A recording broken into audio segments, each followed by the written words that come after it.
my friends, and welcome to episode 83 of the KISS Army Nation podcast. We are your hosts. I'm Pasquale Veri. And I am Claudius Pera. Welcome to the show, everyone. Who is Roger Bernard? What are the legendary Black Books? Well, we had the pleasure of meeting Roger at Kruise Fest and go through his truly legendary Black Books. And we had the honor of listening to his backstage stories during breakfast on KISS Kruise XI. Now, we want you to experience what we experienced on the Norwegian Jewel. KISS Army, it's our pleasure to have on the show Roger Bernard. Welcome, my good friend. Thank you. Thank you for having me. It's a pleasure nice to see you, Roger. Good to see you, sir. How's it going? All good? I'm doing great. Good How about stuff. yourself? Yeah. Good.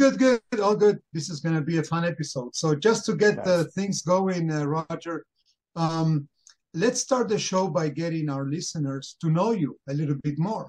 So who is Roger Bernard? Well, Roger Bernard, he was born in 1960, and that makes me 62 years old. And the good thing about a 62 years old person is that I had plenty of opportunity to see early concerts. And I was born in Quebec City. I lived in Quebec City for 22 years. So I was introduced to music. My mom, actually, one day, I have a brother that is 6 years younger than I was. And I'm going to say back in around 1969, 70, I was about 9 or 10. My mom came up with a single, vinyl. And It Don't Come Easy by Ringo Starr. Mm-hmm. And I said, okay, I dig it. It's really, really nice. I really like it. And then about a week later, we go to the grocery store, Steinberg. I don't know if you guys had I remember those days. There we go. Yeah. So I go there, and then I'm pushing the cart with my mom, and then we see this carousel where they had like some LPs. And I see this Elvis Presley's LP there, and you see him in the spotlight behind with the ray that comes from behind. But I was very much in those days, timeline has a lot to do, because every time you see something with light, I was very much attracted to that, especially the color lights. Trust me, when the first time I saw a black light, I almost lost my yes. It was like something for me. But anyway, so I see this LP, and just because of that cover, I said, could we buy that? I think it was $2.50. She goes, okay. So we put it in that cart. And I go home, and I got that little pickup, we call it, for a record player, very, very, very cheap. And I'm putting this on, and I said, okay, I like it, but it's all right. And then my cousin lived across the street, and he comes over, and I said, look at that. I show him the album, and he listens to it. He said, okay, he said, come over. We go across the street, and he says, I'm going to make you listen to something. Now, I was only 10, okay? Mm-hmm. And he put this album on. Oh my God. Okay. Deep Purple and Rock. What a way to start. Okay. Oh my God. It was like a sledgehammer on my head. And it was like an epiphany. I said, okay, this is it. This is rock is my type of music. I was like, I couldn't get enough. The first song, Speed King. And I said, the next thing I have to do is to buy this album.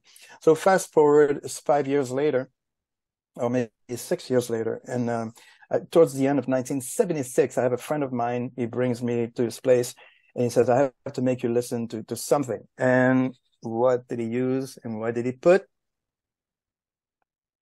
Of course. Okay. So many people got introduced to KISS because of that album. In my case, what he did, he said, I want you to listen to this drum solo. So he put that drum solo. Mm-hmm. And I'm already not a very, very big fan of drum solo. It's not my favorite thing, but I found that very impressive. And I said, why don't you put the first song? I really would like to hear it. And I kept, during the entire drum solo, I was looking at that front cover. And when he put the first song, this is it. That's when everything clicked. When I heard Deuce, I kept looking back at Gene, and looking back at Paul, and then looking back Ace. This was the order: Gene, Paul, and then Ace, and then the whole ensemble with Peter and the logo behind. And that was it, man. That was it. This is when it all started. This is how we got introduced to KISS. Wow, KISS Alive. So what a way to get into our favorite band, right? So because it could have been, some of the, studio albums or anything, but kicking it off with KISS Alive, man, it can't go wrong, right? That was a good way to go. I mean, if you ask me, would I loved to be introduced maybe 2 years earlier with a studio album? Yes, the answer would have been yes, because I would have been able to collect more, Sure. early items. But hey, I'm very happy that, I mean, this is one of the best album ever for KISS, as far as I'm concerned, even though we know it's not fully live, it's been worked on. But hey, I'm okay with that, because I love even the sound of guitar in it. When Watching You starts, the sound of that guitar when it starts, it's Ace. I mean, every single sound that is in there, I mean, Paul's voice, everything, you can instantly recognize that. It's like, it's iconic. Yeah. Now, oftentimes, when somebody is introduced to KISS, it's like a springboard to a whole bunch of KISS adventures that we have no idea is in front of us, and we are bombarded with these incredible experiences that really last a lifetime. But I don't know how it goes for you, but the very first time when you get the KISS stuff, let's just call it the KISS fever. Mm-hmm. When you get the KISS fever, you get an urge of doing something. Right. And everybody have a different urge. Some people is going to be to go play music. Other people is going to be to collect. Like it's pretty much almost true. like it's a trigger. It's a trigger for something else. Yeah. Totally. And you feel like the obligation of doing that. And it happens. You talk to any fans of Star Wars, Star Trek, it's all a big community and they all into that. And you ask them, why are you so involved into that? They say, well, you have to understand it. You have to become one of them to really understand, because it's a passion. It's a addiction. Addiction is pretty much the word. My wife would definitely agree with me on that. But anyway, for my case, it was basically I wanted to find out. It was early. It was 1976 when I found that out, in 1977, and KISS was starting to pop up everywhere on magazines.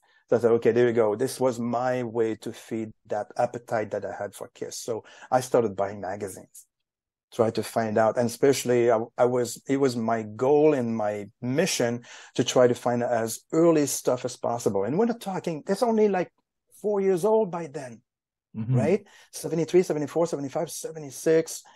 And then like I'm there and I'm already trying to find the 1973 pictures, and there were not that many available in those days. Now we got plenty because of the internet. We got the eBay and Facebook and all that. But those days, man, they were hard to find, difficult. Yeah. So my mission was pretty much that. So I started getting all those magazines. I was getting piles and piles of magazines, and I said, and think about this too. Magazines were about $1 each. Some of them were 75 cents, and it was, people would say today, oh, it's cheap. Yeah, okay. How much money were you making in those days? Right. And I was only 16 years old. I was washing floors somewhere, so I didn't have that much money. So all my money was going for KISS in those days. Roger, before we go into Pasky, he has a very interesting question coming up. Let me ask you. So you were first introduced in '76, and then you were hooked for life. Or did you have any time where kind of you checked out and you came back? I checked out at one point. Yeah, I did check out at one point. Let's just put it that the KISS fever was gradually going up. 79, it was like to the max. 80, it was the plateau stabilized. The Elder, I still love the album. I was into it. I was not into those costumes, but I was into that music. It was okay. And then I moved from Quebec to Calgary, West Canada. So it was a big move for me already. So I was always living with my parents, and now I was going on my own in a different territory where I did not even speak English. So I was facing, first of all, living on my own, and I was facing learning a new speaking language, which was a big hurdle for me. So my priorities and everything totally shifted, and I said, okay, I'm going to focus on living my life now. And I kind of stopped buying magazine and buying everything that was connected with KISS. I took a break on that. And for a whole year, I lived my life. And then the next time I heard about KISS, to be honest with you, when I was over there, is when Creatures came out. And I said, oh my God, they really went back to the heavy and the full costumes and everything. I said, cool. So I was planning on coming back to Quebec at a certain month, and I missed when they were in Quebec by 2 months. And where I was, they went there after. So I never saw the Creature tour. So I mean, I would have if I had the opportunity, if I was at the right place at the right time, but I was not. So I'm mad at myself for missing this tour, because I know how great of a tour that was. Yeah. And then after that, you're asking me about when I kind of slacked on KISS and stuff. Now I was kind of getting back into KISS because, it's back in 1983. I'm back in Quebec, and then KISS comes in Quebec for a concert. And after that, I really slowed down.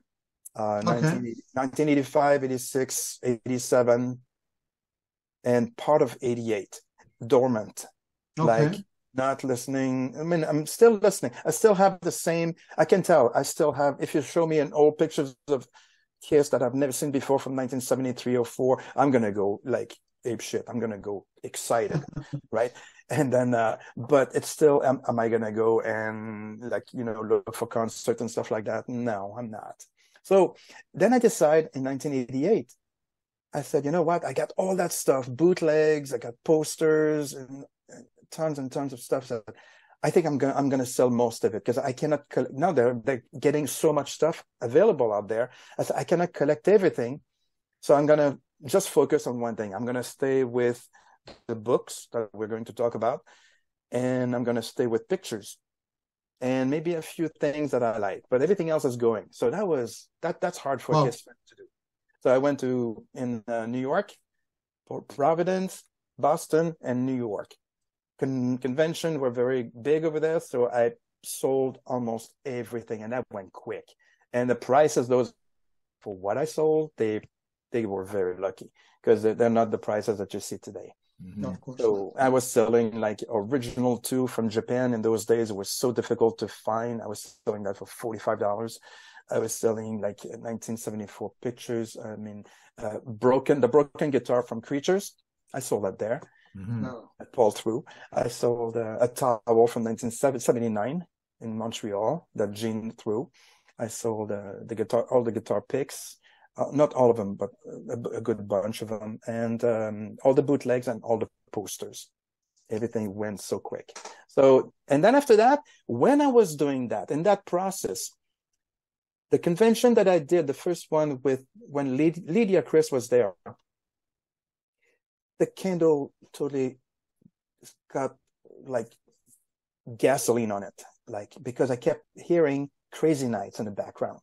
Crazy Night was on, and I was having a good time, just like going through, meeting all those fans. Because when you at a place over there and the doors are opening, the fans that are coming, you've never seen, there's no Facebook, so you don't meet other people from different country where they're diehard KISS fan, and you see about 500 of them coming in your way, and they're looking for what you have, and you're facing some serious collectors. And I'm there, and I'm like, I can feel the energy. It's something that you can really, really feel. I'm like, oh my God, I'm having a blast here. I'm having a ball. So I started buying some items, actually, at one point. I was selling, but I was buying a little too as well for the books that I have. And overall, so the memory is just wonderful. And after that, it kept growing up, and so that was the period when it went down a little bit. It would be like 85, 86, 87, 88. I was just curious. Thank you. That was a long answer, but I'm sorry. No, it's fantastic, because it sounds to me that everything that you've explained to date is really sort of like the seed that was planted for the creation of these books. Right. Well, the books, yeah, exactly. Well, the books actually started quite early. It started in 77, believe it or not, because when I had that big pile of magazines, my dad what he did himself when he was young, he worked in a print shop, so he had access to a lot of material. He had like a big cardboard and pages, as many as you want. So he was able to make himself some scrapbooks on Hollywood stars. He would send letters in Hollywood to, I don't know, John Wayne, okay, and he'd say, I would like to have a picture. And in those days, the PR was very good. They'd send back a picture, an 8x10, glossy and everything. So he would get that, and he would build those big scrapbooks. And he said, you know what? He said, you should maybe build some kind of scrapbooks with all those KISS stuff. I said, this is a good idea. So I said, okay. So one day he comes back with those pages, and this is the size of the pages that he brought me. So it was like almost like 15 by 20 inches. Mm-hmm. Oh, wow. Mm-hmm. So they're very, very big. So I said, okay. And I had to figure out a plan. How am I going to do those books? And I said, okay, I'm going to start to 1973 and just go in order.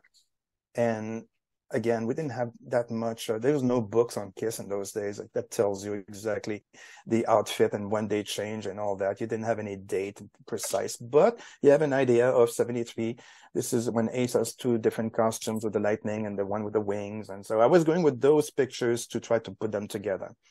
But you learn very much from a trial and error. In those days, what I was doing, I'm going to say the two most common mistakes that I was doing on the books were, when you have a beautiful article and you have the pictures that you want, you go and cut the picture. You leave the article there and you put the picture in your book. That's what I wanted. And meanwhile, you had a beautiful piece that was like 3 pages in a circus, for example, that looked awesome altogether. And I just destroyed it because I wanted to have that picture at that particular page in my books. And the second mistake is I would put tape behind it to put it there. Well, guess what? About 10 years later, the tape is going through that thin paper, especially if they had a thin paper. If they had a big, thicker one, you can go up to 20 years and maybe 30 before it goes through. But those books are about 45 years old now. So I've been seeing a lot of what time can do to certain pictures. But anyway, so the books I'll show you a cover. The cover is quite thick, obviously, because they're going to be quite heavy. So this is a cover, very sturdy, thick, very thick, right? And on the bottom you got volume, and you have my initials on the other side. There we go. There you go. There you go. And this is in gold, 18 carats. And the process to put the gold on those covers is you had to come up. I had to draw a logo on a piece of paper, and my dad had it done in a piece of metal. Okay. And then what you do, you take that cover and you put a gold leaf over that has a paper behind that particular gold, and then you hit that until it gets like iron hot, very, very hot, and you put that over it, and the gold stick to that leather that is there. And that's how you do all the gold things. So that's for the covers. For the pages, and then how you do a binding on something that's going to be that big and heavy. So you do those screws. Holy moly! You do those. Well, actually, you have like you can make it small. You can make it shorter if you want. Right. This is about 2 inches, and then you can add like about half an inch extra because if the big gets bigger. But the first one that I had, they were in a different, they were kind of not that strong, and they would pop, they would break because the book was getting too heavy. My book that I have, the first volume, is 40 pounds exactly. Wow. So, I got 2 of those screws, and when you put that screw, so what I did, because the cover is all gold, I got the screw at the end, I put gold. Nice. On it. So when it goes in it, so you got the gold that goes with all of the details. So everything fits. Yeah, detail is very important. And Roger, sorry, I have to ask you. Listen, you talk to any KISS fan, and we've all made scrapbooks when we were kids. We were cutting out pictures and articles and posters and stuff, you know. Yeah. But you took it to a whole other level. Now, I did. Can you think back when you were creating these scrapbooks, right? Did you have a goal in mind? Or was this just about putting stuff together like any other fan would do? No, I didn't. To be honest, I mean, it was just like, okay, I got I started with volume 1. My dad made me 3 volumes, three covers. So I started doing that. I have enough magazines to do that. And I knew that it was very cleverly made, the fact that he had volume 1, 2, 3, because if I want to add more, I can add more. And the way, because of those screws, all I have to do is unscrew if I want to add a page in the middle. If I got a new pictures, I can add a new page and no problem. But it gets thicker and thicker. So I got to the point where I'm up to 8 volumes. Wow. So, and I'm not going to go any further because to make those covers, the first time my dad made them, he used a type of glue that the leather was coming off. So he said, okay, I know exactly what to go and get. And he got the right thing, and now they're made professionally. Now my dad is 89 years old. So if I want another covers, it's a no-no. There's way too much work involved in that, but it's definitely a craft. I saw him, how he was making them, and it's really, really, really something. So, and I learned from that as well when I made my books, because not too long ago, at the beginning of this year, I looked at the books, and because I did some videos about a few years ago, I did a video of those books. And there's a guy that looked at it and he made a comment. That was a nasty comment, but it was very good for me. He said, you put all that work and all those beautiful pictures, you put it all together, and then you go and write down the name of the photographer with a pencil or I don't know, a marker. So why don't you get instead I don't know, some kind of you do some stamps, not a stamp, but a label. Yeah, label to put there. And I was like, and he was using the F word because he was pissed that I did not do that. I said, wow. I said, that guy, he could have just told me. But anyway, I still took that comment and I applied it to what I'm doing, because I said I want to bring those books to a museum quality level. So I did that. I started doing that. I go on my PC and I put all the name of the whoever that took this particular pictures, and I finished that on a photo paper, and I cut down, and then it's very thick and beautiful and protected. Then at the beginning of the year, I took it a step further. I said, I'm looking at my books and I'm going to show you the perfect example. I'm redoing volume 3 right now. So this is a page. This is KISS in Japan. So this is one page. This is the beginning. This is the top of the page. And this is the bottom of the page. Now, what's wrong with this? I'll tell you what's wrong. First of all, right here, go look at that picture. You see the tape coming through? Okay. Yes. Okay. That's the big eyesore for me now. Even, let me see, what's the other one? Oh yeah, this one here. There you go. Look at this one on the bottom. Terrible. So, Roxine paper right there. This is this magazine. The paper is very thin, so the paper goes through. I mean the tape, the glue. I said I need to eliminate that from the book. I need to have something better. And then I came up with this idea of wrapping. I mean, redoing every books. I take every pictures out. I either go online on eBay and try to get another magazine and try to get the pictures. I can replace it, or I remove it. And then if there's one, for example, this cover over here, right? There's tape behind. So I have to do this. This page is not done yet. So I'm going to take this cover out. I'm going to remove that tape. I'm going to scrape all the glue out. And then I'm going to wrap this paper here with a cover for albums. Those plastic covers for albums. Okay. The sleeves. I put that in there, the sleeves. And then I cut it in a certain way where it's not too thick, and every single picture is protected.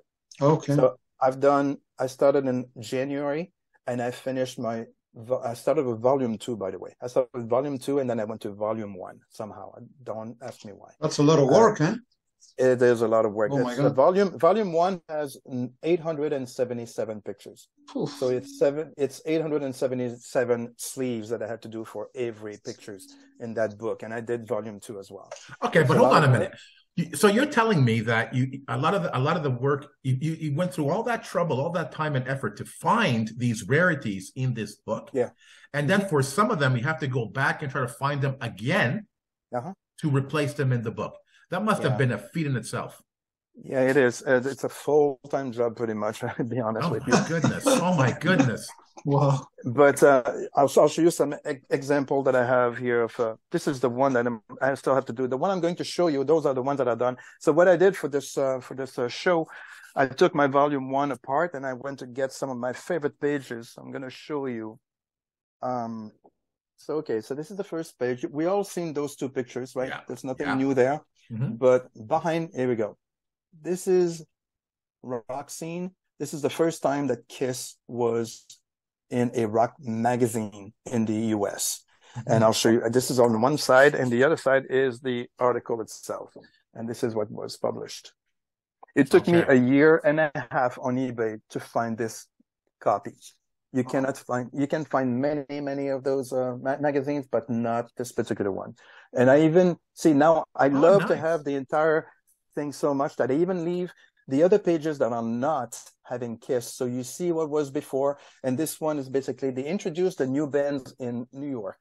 Those are the new bands that were introducing that month in New York. And KISS is on the last page right there. So you don't cut the pictures anymore. I don't.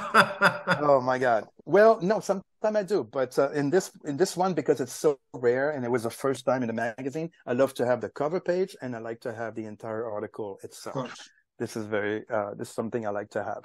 Now, here we go. I'll give you a very good example. When I was saying, about writing the name of whoever took the picture, this is what I'm giving you. This is a good example right here. Oh, right. That looks nice. So. Okay. Yeah, that looks good.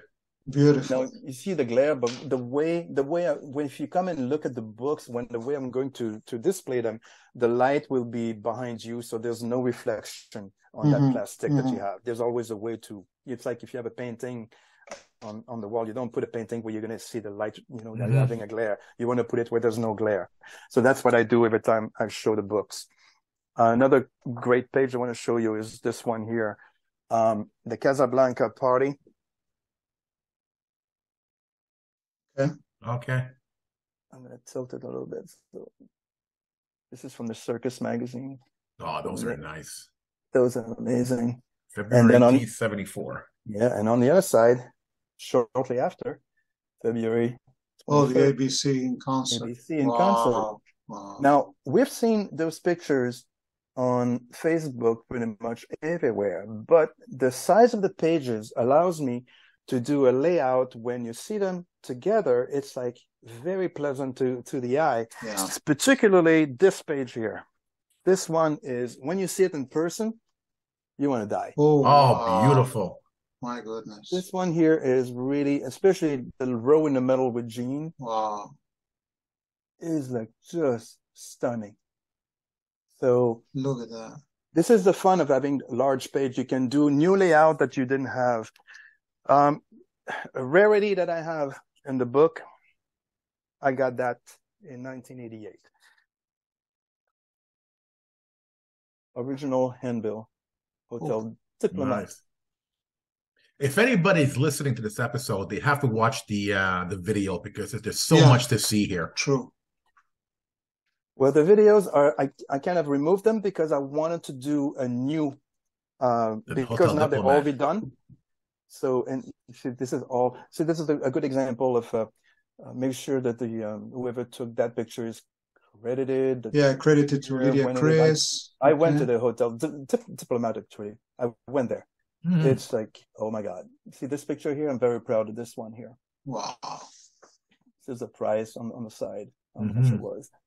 And then, anyway, so you get the idea. There was the pictures that I was taking in those days. And then another pictures that got Gene.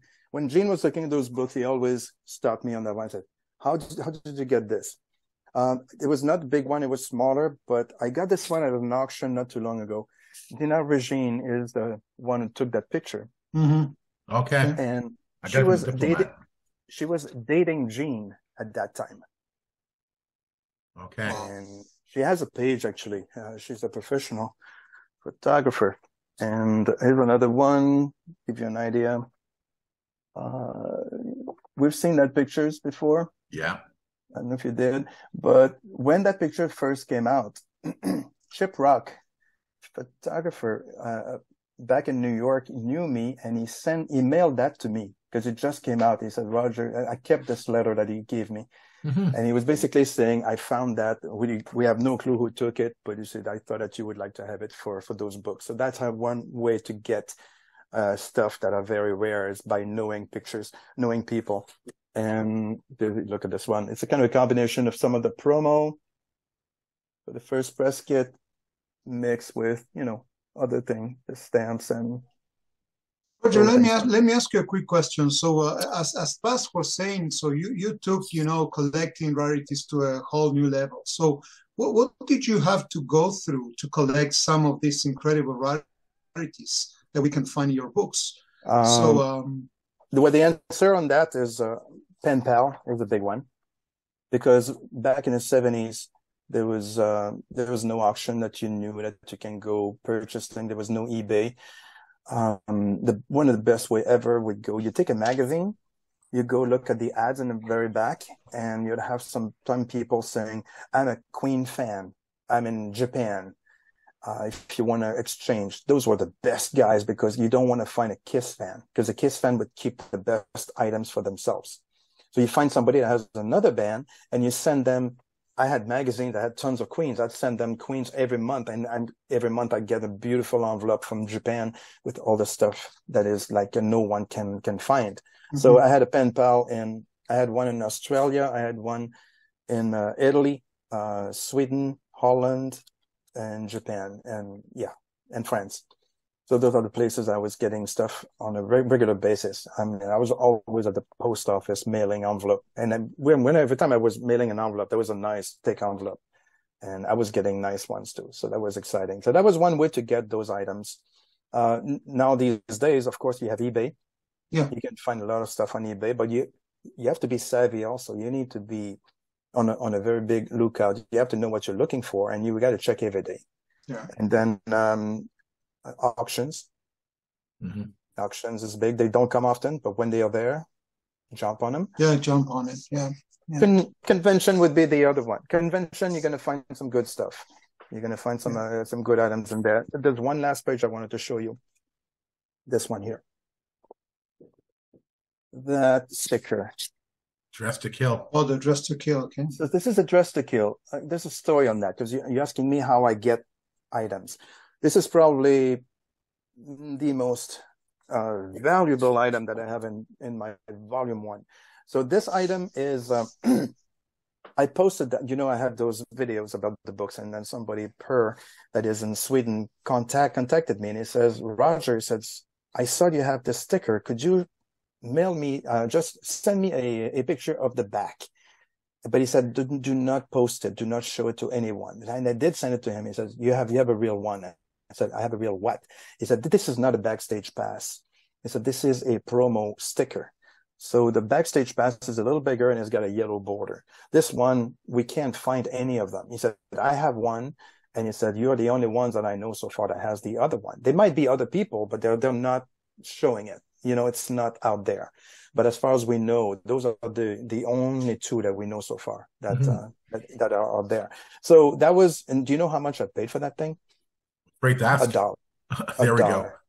$1. It was at the Boston, and there was this roadie that had a binder. That's all he had. He was no pictures. There was nothing. This man was not even a KISS fan, but he went there to sell whatever he had. He had a binder full of Backstage pass, because every band he worked for, he had ZZ Top, all kind of bands. And then I opened, I was one of the first one. I opened it, and I saw 8 or 9 Backstage pass of KISS, and that sticker was in there. And I said, how much? He said, $1 each. So I got everything for less than 10 bucks. I got like 1970, 74, 75, and 76 and 77 Backstage passes. Oh my goodness. It was like, wow. So this is one of the, a good find for sure. So, timing is everything. Roger, we know we know a lot of fans that actually get closer to the band, from one way or the other, or at least they make part of the inner circle. Okay. How has your project gotten you closer to the band? Well, see, back in 1977, I remember reading an article in the Pop Rock in Montreal, and it was on KISS. And I said, oh my God, I mean, she's Marie-France, and she was the one who did this interview. And I said, how does she get so lucky to meet that band? I was going to their show in August 6th, and that was my fever on KISS was at the top, and I was going to the Forum. And I remember that she knew where she met them before, Méridien Hotel. That's where and I knew that KISS was staying there, but I said, I had no contact, no pull to meet those guys. And I said, God, you really have to know somebody or get some pull. How can I do that? I know absolutely no one. So in 1984, that was when I came back from my trip from the West Coast. I'm back in Quebec, and KISS is coming to Quebec. I said, oh, okay. Here's a chance. I'm going to try myself now to meet them. So I got this idea, and I said, it was in March, and there was a snowstorm. And they're coming. I go the day before. I get with my brother. I take my volume 1, which was not 40 pounds. It was probably 25 pounds in those days. And I put it inside of a suitcase, and I go to the airport. And there was only 2 flights that came this particular evening. And I was hoping that KISS would arrive the night before, but they did not. But there were 2 guys that walked in, and one had a kind of an anvil type of case with the Dean Markley guitar string label on it. I said, this is it. This guy has to be with KISS. So when he's waiting for his suitcase to arrive, I go approach him. He was with his buddy. And I said, are you kind of with KISS? He said, yeah, we are. I said, I'd like to show you something. And I opened my suitcase and I show him the book. And he says to me, oh my God, Gene and Paul would go nuts to see that. I said, could you arrange something? He said, yeah, it's tomorrow. Just come in the back door. And he gave me a card. And he says, just give that to the person, and you'll be able to come in and you can bring the books. I did not sleep that night. I was so excited. I was so excited. I was looking at the book. I was trying to work on them. I said, there's nothing else I can do right now. It's not gonna matter. So anyway, so we got there at my brother and I at about noon. And I remember because it was still storming, by the way. And we're going, knock at the door, and there's barely anybody. Then finally one person comes in, and it's so different from the 1979 KISS, when there were people everywhere behind the Forum, right? It was like a free for all. Everyone is there. Everybody wants to go in. I was the only person with my brother Steve, and we're waiting for this guy to open the door. I showed a card. He said, okay, come in. And I entered all my books. I had a clock that was made of KISS. I had other things that I brought in, and he brings us in the dressing room. Mm-hmm. Oh, dressing room. I'm walking, and on the left side, there was this table that had all this, kind of dry, cold food, sandwiches and things like that. And then on the right, you see the big anvil case in the very middle with the equipment of KISS. And then I see those desks, those tables. That was the very same day of the show, right? That was the very same day of that show. But I'm not hearing much. There's not much action going on. There's only this guy with us in that dressing room. And then he takes off. He leaves us alone in there. So I'm alone with my brother, and we're looking at everything. So I took some pictures of the anvil case was open with the outfit for Gene and Paul. I got pictures of that. And I said, okay, well, now let's go and see what's going on inside. And we go inside, and again, there's not much noise. They are building the freaking tank. Uh-huh.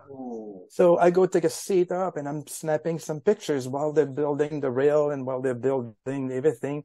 And at one point, actually, they were done with it, and they start building actually the little wall of amps for Accept that was going to open for that band. And I go in the back, and I took pictures from every angle, each side and in the back, when the stage was set up and there was nothing. All the chairs are empty. There's nobody in that entire place.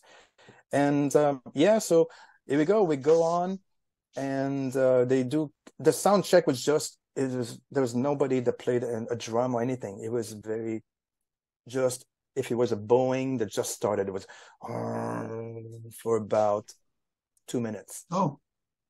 That's what it was. They calibrated things. I think it was. I'm not a big expert on sound check, but I mean, I played for a band, and usually we play instruments and we do all that. But this one everything was winged, because I don't know if it's because of the storm, there was less staff involved. And it was also a tour when there was not that many people that showed up. There may be 4,000 people showed up. But anyway, I digress. I'm going to go back. Now it's getting close to maybe 6 o'clock, 7 o'clock, and people are about to come in. So I'm going backstage. I have my patch, and I'm going backstage. And I want to go back in the dressing room. I can't. Now I see Marie-France was there from Montreal, and she tells me a KISS is in there. I said, I need to go there. The books are there. I need to have the book signed. She goes, you can't. If they are there, you cannot be there. I said, I didn't know that. I said, I'm going to miss my chance. No, I'm kind of bummed. I'm backstage and I'm bummed. But deep down, I'm also excited the fact that I'm there. There's about 25 people, by the way, backstage right now, because apparently there was a radio show and there were some people who want access to meet KISS before they go on stage. So there were kids, there were all kind of people. And then the door opens. Vinnie Vincent comes first. Then Eric Carr. And then Gene. I followed Gene.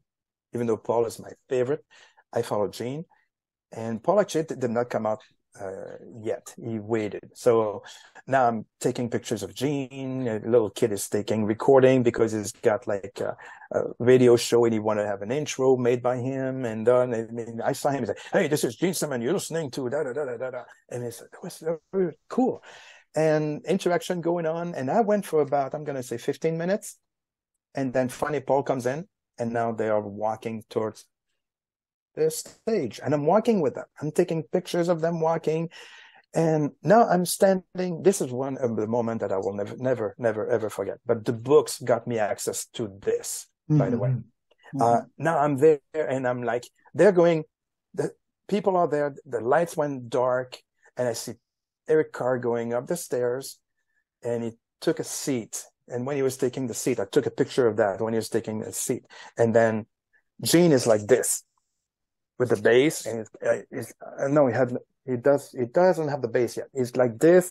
And the guy that gave me access to go in was standing next to him. And he says, have you seen his books? He goes, his books? I said, no. He says, you have to see that. Now I'm like, he's turning like the blade into the iron, you know. I'm going like, oh man, it hurts. Then anyway, so he goes up, and then they start the whole show. So I thought, okay, now I'm going to walk back with a failure. I'm going back in the dressing room. And who do I see? I don't know him at that point. Chris Land. Oh, yeah. Oh. He's looking at my books. And he's in love with them. He said, oh my God. He said, what is this? And I'm telling him, what is it? I said, I was trying to get them to sign them, but I said, I missed my opportunity. He said, oh, no. He said, if you want, you can come and see us at the hotel later tonight. Now, boom, now I'm happy again. So I put everything back in that dressing room. I don't know, what did I do? Oh no, I brought everything back in my car at that point, because I know I'm not going to be able to go back and get them later. So I missed the first 3 songs because I had to do that. And then I come back in, and now I'm starting taking pictures from everywhere. And fast forward to the concert is over. I go to my car and I go to the Concord Hotel. That's where they were staying at. I arrived before them. It was very cold, by the way. I'm in the lobby. I got my books in the valet cart, and Gene comes first, and he's all sweaty, right? And it's cold. And he says, okay, let's go ahead and take a look at it. And I was thinking that maybe they want to go in a room or somewhere we can watch have them. a shower, right? Yeah. But anyway, he says, I tell you what, he said, I'm going to go upstairs, take a shower, and then come back later. So, okay. So we're waiting. Half an hour later, who comes back first? Eric Carr. Super nice. I mean, have you ever heard anything bad saying about Eric Carr? Never. I never heard anything bad talked about him. So he comes in and he starts looking. He didn't turn the pages. He just asked me, because my rule is that you will sign the covers that you're featured in. So if I have 8 volumes, you're featured in 3 volumes for the period of time. You're going to sign those covers. You don't sign the other one. So he signed. Is that 4 covers that he signed, and I was done. And we took pictures with them, and then so. For the record, Eric Carr was the first one to sign the legendary KISS Black books. Nice. And who came down after that? Paul Stanley.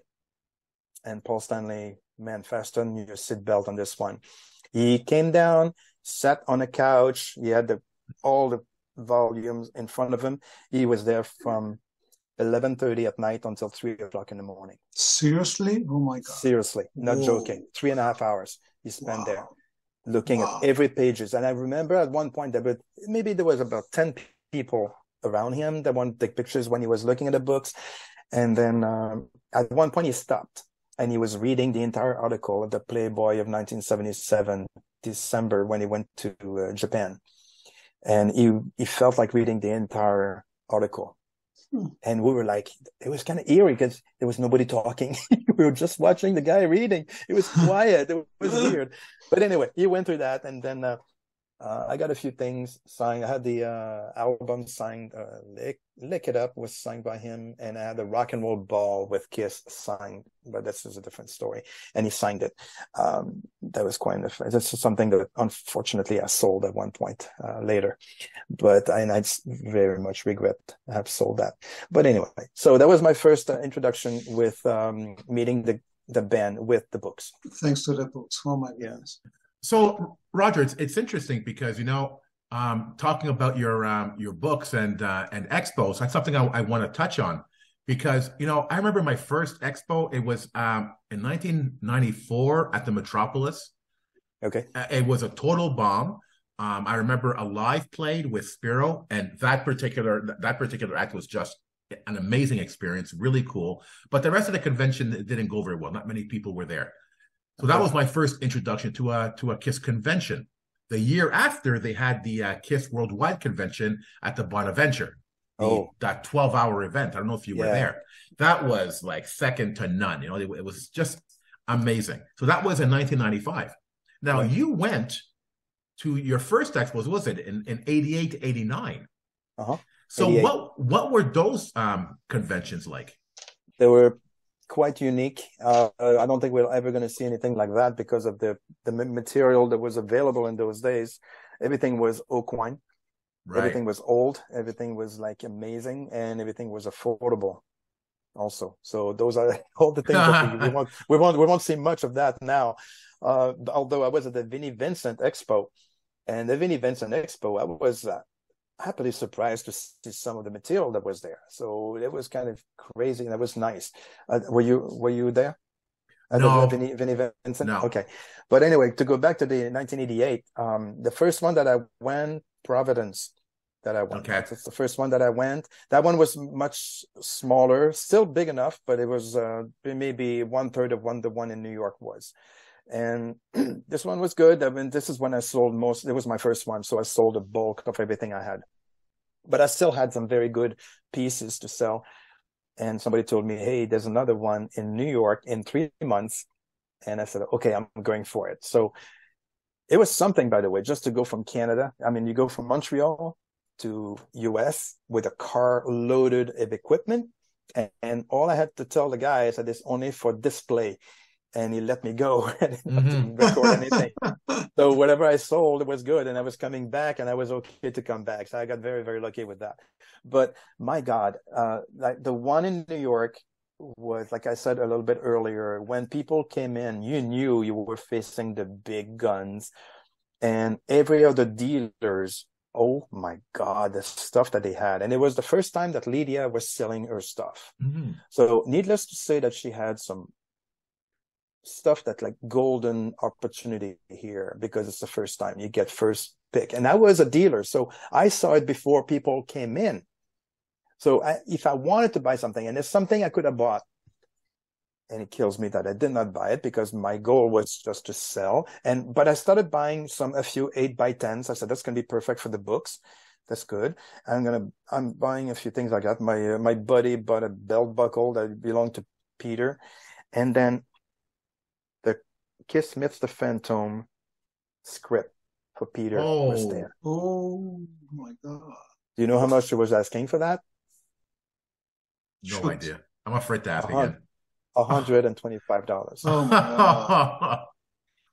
It's like, oh my God. And I took pictures of her booth, her as well. And then there's something that I missed.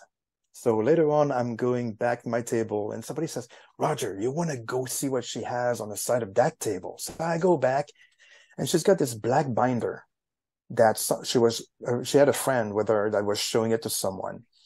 And I'm looking at the pictures. It's all those pictures that she ended up selling online In the book. Okay.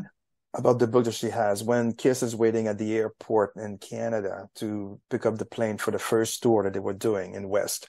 And then all the stuff, I mean, the Coventry, the Hotel Diplomat, the Daisy, all that stuff that was so old. And I said, oh my God, now I was like in shock, right? I said, okay, next year, this is what I said to myself, next year I'm coming back with so much cash, I want to buy that book.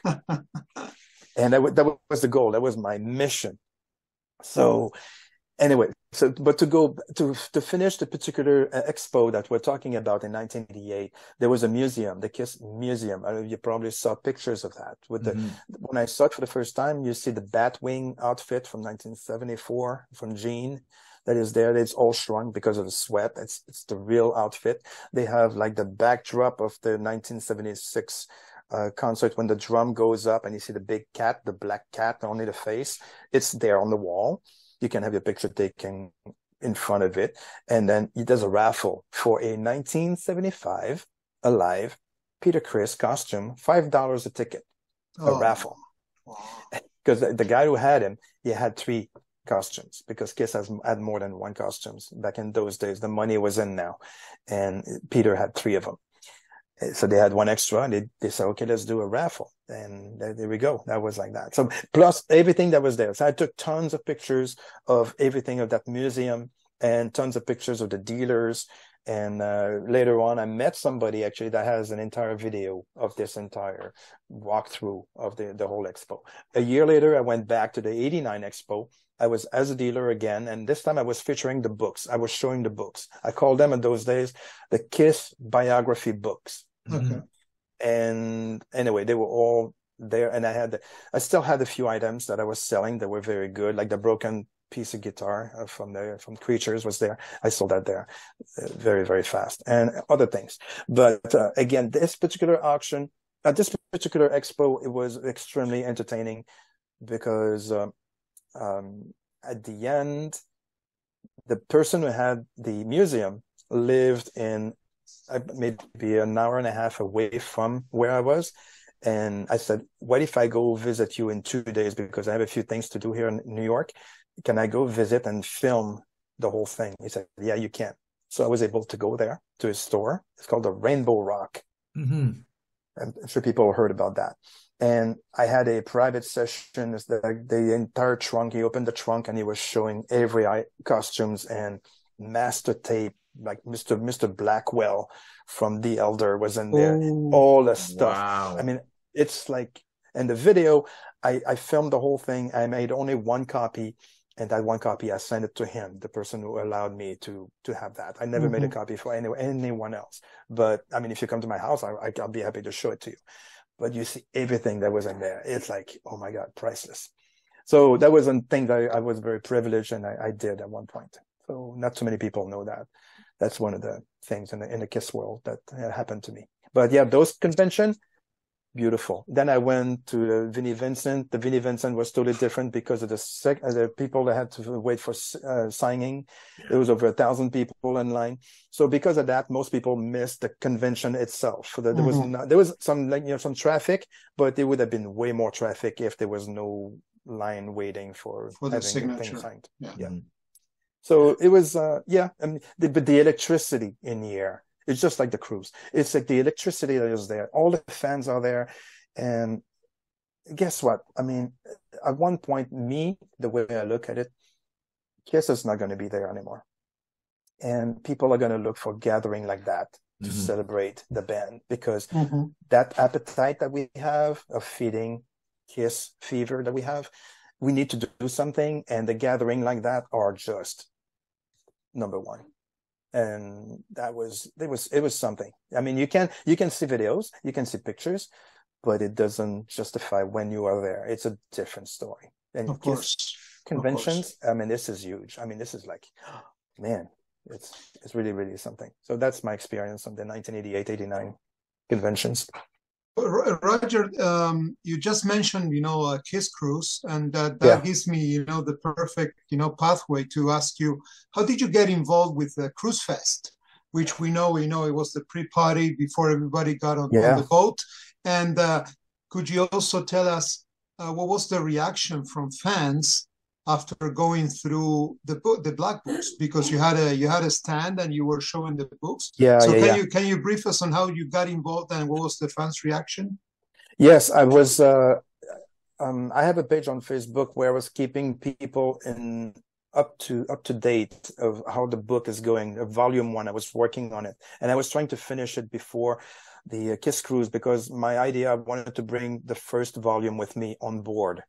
Mm-hmm. So I'm saying, okay, I'm going to be done in about a week, and I'll be bringing this book with me on the ship.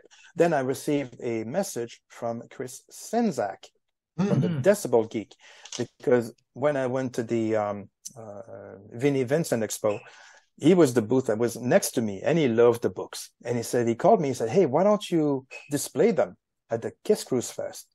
I said, okay, I never thought of it, but I said, that would be kind of cool. I'm working, though, the night before. I would be available only on the 28th, the night that they have those concerts. He said, let me talk with Joe and see if we can do it. And he talked with Joe. He said, yeah, we can set up some kind of a table when you enter to go for that theater.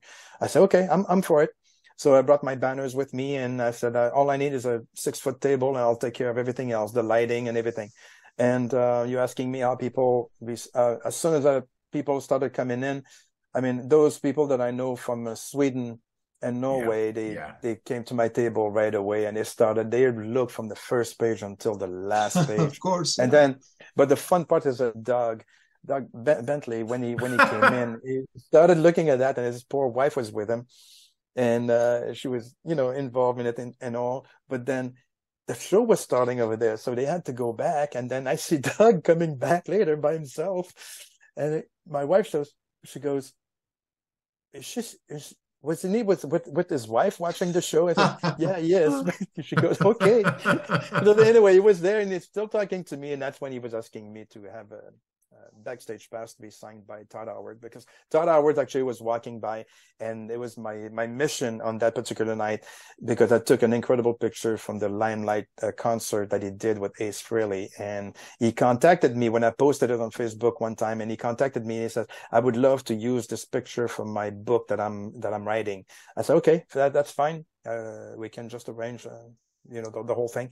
And then when he walked by, I said, that is me. The picture was on display. I said, yes. And I said, and I have a copy for you. So I had a copy for him. I gave it to him. He said, you want this one signed? I said, yeah. So he did a beautiful signature on it. Nice. And then I was so excited, right? I was like, oh my God, Todd Howard just came by and just had the whole thing signed. And then he went upstairs, because they have a dressing room upstairs. And I said, I forgot my album. I forgot to have that signed. So I go upstairs and I had the album signed, and it was very cool. That's when Doug asked me to bring that thing to be signed by him. Then I came back. But overall, people, I had a lot of people actually from different, bodyguards, and then photographer like Bobby. Bobby is crazy. Yeah. Oh my God, this guy, he took so many pictures of me with the books and stuff. So it was fun, with the ship as well. So yeah, so the KISS Kruise Fest, this was my experience, and I was very happy. Very good crowd. I was on my feet for 5 hours, and just before slaughter start, that's when I said, okay, I need to go get the car and get ready. So I started loading my car, and then up to the cruise. Yes, Claudio and I had the pleasure of meeting you for the first time on Cruise Fest, and then we remember having breakfast together, and you were telling us all of your backstage stories. It was so much fun. Can you tell us a little bit about your own experiences on the cruise?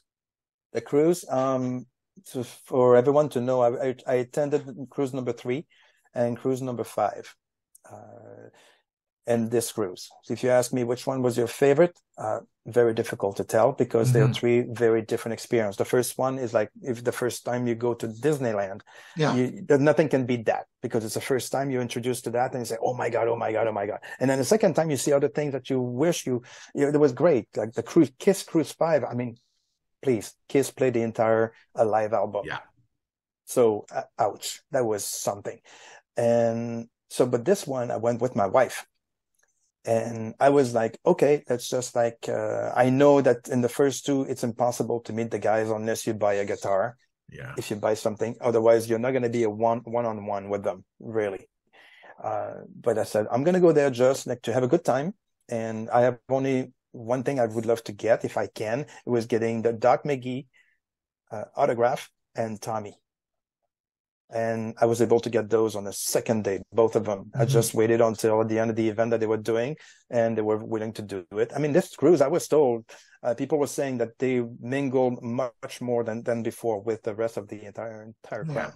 So this cruise for me, I find it like my wife, this is the thing, my wife knows maybe 10 songs, maybe 15 songs of KISS. And when she was getting excited because I booked the cruise way in advance, right? She was buying t-shirts. Now she had 9 t-shirts unpacked in a suitcase to bring. And then she was definitely getting into it. And guess what? For example, when the Bruce Kulick concert was on, we were both jumping, dancing, and singing with the songs. Like we were getting a ball. And me particularly, when Bruce was playing, the fact that he did the medley on Crazy Night, that's the time that I was rekindling with KISS in 1988. It brought back all those memories. And that album, although on Facebook and everywhere people say, oh, Crazy Night sucks and it's not a great album, I love that freaking album. I really, really love it. And everything was going fine. And we're having a great time. So Bruce Kulick definitely had something, even when Zach was singing the Gene songs. I mean, like, I had goosebumps when he was doing that. Then, man, there's somebody who tries to do something and somebody that does something. Those are the people who do something. Exactly. They're not imitating, they do things. It's a different level. To me, the Bruce was the top. I mean, yes, I was happy to see KISS for the last time with the makeup. That always gets me. I mean, it was very important, and I got a ball out of that. But the Bruce, the first show I saw, I couldn't believe it. God gave rock and roll. I mean, please, I was like, I couldn't believe it. But then the second time that he played, we caught it as well. And it was the same thing. Turn off the night. And we were singing and we couldn't believe it. And another one that my wife said, she goes, you know what? There's something that is really, really the good band. She said, I heard them yesterday, The Wild Thing. Oh, yeah. Okay. Really? I said, okay. And then I went to listen to an entire show. They actually are produced by, they were produced one album or one song actually with the guitarist from The Who. Okay. Pete Townshend. Yeah. They're totally with them. Record with them. Even played with them. And they opened for The Who actually for a whole tour. So they're really up there. And her voice is like a real angel. She's so good. So that's something that I really enjoyed as well. Black Sabbath, I went to see them. I'm pretty much like you, Pasquale. I'm not into the old Black Sabbath, but what got me from that, I mean, War Pig, everyone knows this particular song, right? So I got into it. But when the drummer, when she was playing, it was intoxicating. She was like John Bonham. You look at her, she was making the faces, and the way she was playing, she had her head down, and when she was playing, it was like so into the groove. And this group has been together for a long time. But anyway, and the bass player was very good too. So this, even though it was not my favorite songs that they were playing, their playing got me. So I was very happy with that. The food. I was very happy with the food. Oh, yeah. Cagney Steakhouse. Cagney Steakhouse was the best meal we had there. And I mean, I worked in 5-star restaurants for the last 15 years in my life. And that dinner that we had there was top notch, man. It was like impeccable. The gifts on the beds every night. You come back to your room and you find that little thing. I don't care what it is, even if it's a dog tag, if it's a pic, even when the pics were there, I was excited. Yeah. I love it. The KISS cups this year, those cups, they were the best ever. I mean, oh my God, I was excited just for that. Other things that really was amazing. Two things One thing that I wish they had on the third cruise, there was a contest. It was Gene throwing picks. Yeah. Yeah. That was something. If they were to bring that one back, oh my God, that would be great. That would be great. I wish they were doing something like that, because the Tommy mini golf, that was not my thing. I mean, it's nice to see Tommy and real and do things, but that was not my thing. Did you attend all the activities from the members of the band? No, not all of them. I mean, I was there to have a good time with my wife, and we were going wherever we could. We couldn't go to everything, but we had a good time. Even when we went to Cabo, I enjoyed Cabo. We took that boat tour. When you go to the boat and you see those things, that water was incredible, like a turquoise color that was so beautiful. I took some incredible shots, beautiful pictures. We went on the beach for like a couple hours to veg out. We had a great time there. We came back. One of the things that I would a constructive comment there for KISS Cruise was the Bliss Lounge. The Bliss Lounge was not the perfect venue to have a band playing there, because once you have 6 people in front of them, nobody else can see them. It's true. Nobody else can see them. And the bar itself, beside having some kind of sofa, it's gray. It's not a warm atmosphere like the Pearl had, for example. So that bar, I mean, needs some work to be done. And I wish the band that were playing there, because there were good bands playing there, they were in an area where more people could see them. If you take the Champagne Lounge, that was much better, actually, even though it was like kind of low, but there are people that can be in the stairs. Yeah. You can see them from further. I saw Sisters Dolls playing there, and they started playing all the Crazy Night songs were playing there. It was like, oh my God, this is so good.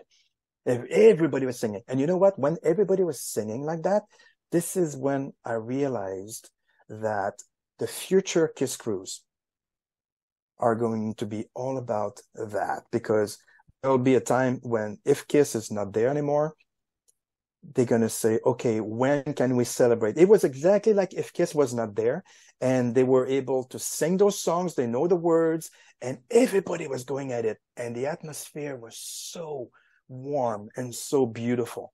It was like, oh my God, I'm having the time of my life right now. Same thing happened with Bruce and Sisters Doll. I got the same feeling on both of those bands. It was like, oh my God, better than if you had a tribute band. If you have a tribute band, you expect it. But when you have a band like that done their own twist and they do like the songs that you never hear before, it was like, oh my God, I really enjoy that.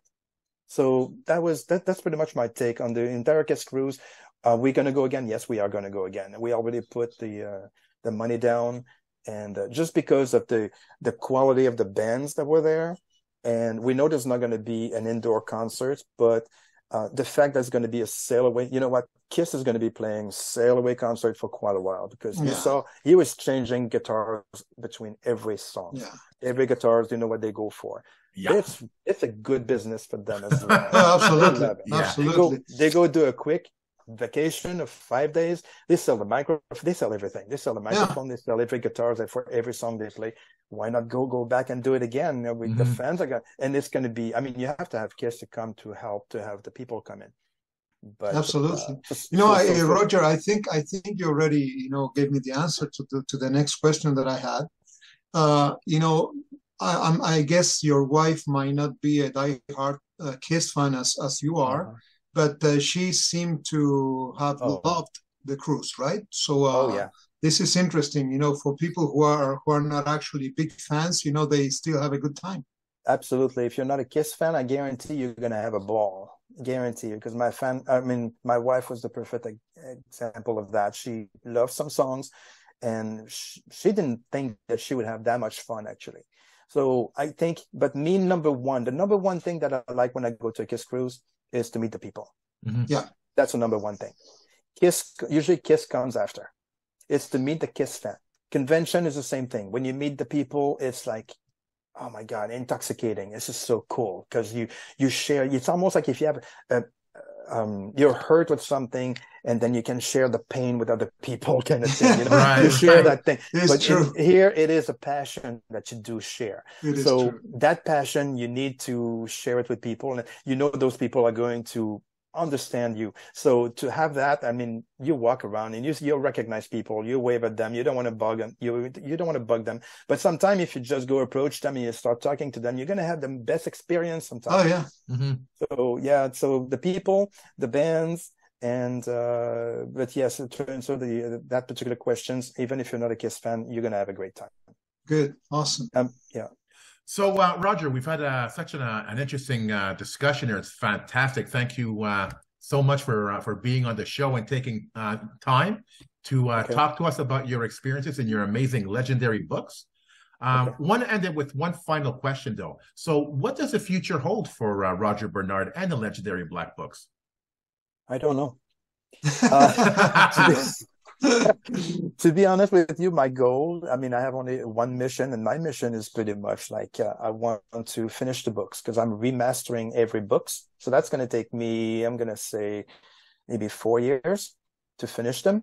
And when I'm done with them, what I'm going to be doing is, I don't know, I want to do some videos because I want to share them with people. So if I can put them on a video and have them, people can go on YouTube and just watch them. I don't want to make money of it. Just people can go watch them, enjoy them, and that's the legacy for those KISS books. And the fact that they are done to museum quality. If one day they end up somewhere, they can be displayed after I'm gone, and people can go back and say, okay, now those are the books people were talking about. We can look at them, and that's pretty much. I'll be happy with that. Mm-hmm. I'm just here to share. So, Roger, you have 8 volumes, you said? 8. Yeah, I got 8 of them. It goes from 1972 to 1996. And then after that, 1996, I kind of, be honest with you, I kind of lost interest in KISS a little bit. Because they tried to do Love Gun. And the Love Gun, I've seen a Love Gun show in Montreal, and it was not the same thing. It was different. And it was okay. I mean, I enjoyed it. Like I went to see them in 2020, and I'm okay with that. I'm going to go see them. But when I can see them in smaller venues, I love that even better. But then, so anyway, to my last volume goes until 1996. And then I covers also the major period that needs to be put in there. And like when I went to see them into 2020s, or when I went to the Vinnie Vincent Expo, it's all in there. And makes them a special section for those. So that's what it goes until. Okay, interesting. Roger, I have to second, thanking you for your time. We could keep going forever, with this episode, talking about your stories and your anecdotes and the fantastic books that you created. That's a proof of really, passion and love for the band, and so much time you put and effort you put on those books. So congratulations, and keep it up. I can't wait to see those 8 volumes sometime live. That'd be nice. And one thing I'd like to mention to you guys, I really appreciate people who do podcasts. Every one of them, every kind. I mean, as long as it's for rock or for particularly KISS, obviously, because there's going to be, like I said earlier, there's going to be a time when we don't have any access to people like me or to people like the roadies that have stories with KISS that can share those. Now is the time to document all that stuff. Mm-hmm. And you're doing an amazing job by doing those podcasts, because people can come and share those experiences, and it's going to be recorded, and people in 30 years, they're going to be watching your podcast and say, oh, there you go. I found that about this particular guy that used to work for KISS, and there we go. And so I'm very, very happy that you guys are taking this torch to carry and work really, really, really, really hard on that. Thank you so much. That's very kind. You're welcome. You have no idea how much that means to us, because that's basically the goal of this podcast. It's not about us. It's about the fans and sharing the fan experience. And we learn so much more about the band through our fandom. Yes. So thank you so much for that. Really appreciate it. Pleasure. So once again, thank you so much for being on the show on behalf of myself and Claudio. And the KISS Army needs to watch this episode and go through your book and listen to your experiences, because really you are a huge part of KISStory, and you've documented a huge part of KISStory, and fans need to be aware of this. So thank you once again. You're welcome. Thank you. To the KISS Army, We really hope you enjoyed this episode. And if you have any questions, comments, or ideas, please send them to talktome@kissarmynationpodcast.com. Until next time, remember, never stop rocking. Take care, everyone. If you enjoyed this episode, like and subscribe on YouTube or follow us on Spotify, Automatic, iHeartRadio, or wherever you listen to podcasts. Don't forget to make yourself heard. Leave us a comment on Facebook, Twitter, or Instagram. See you all soon, Kiss Army.